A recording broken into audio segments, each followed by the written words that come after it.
කරදරයක් කරන්න නෙමෙයි ලොකු මෑණියෝ ඉන්නවා. එයාත් පින්මදිව. මෑණියොන්ට කියන්නේ එයා වෙනුවෙන් පින්කම් කරලා එයා නැති වුණත් මෙයා දානියක් දීලා නැහැ. එයා නැති වුණාට පස්සේ තමයි මෙයාගේ ජීවිතේ හැමදේම කඩාකප්පල් වෙලා මහපාරට වැටෙන විදිහටම වැඩසැලසිලා තියෙන්නේ. ඔව්. ඊගාවට ගෙදර මිනිස්සුත් මෙයාට හදිහෝනියම් කරලා මාවත් මේ ඉන්න ආත්මෙන් මාවත් දුරු කරලා දෙන්න. එහෙම ගිහිල්ලා අන්තිමේට මේ කෙල්ල වාහනයකට යට වෙලා මැරෙන්න පුළුවන්.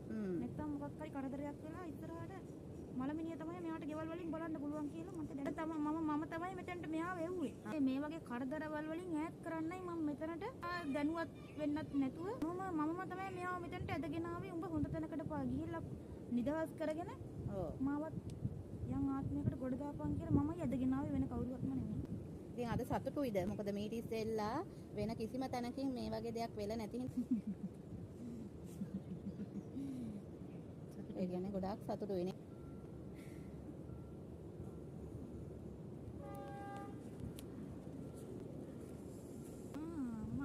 සුජාතා එල කොහෙන්වත් කතා කරලත් නැහැලු මේ විදියට.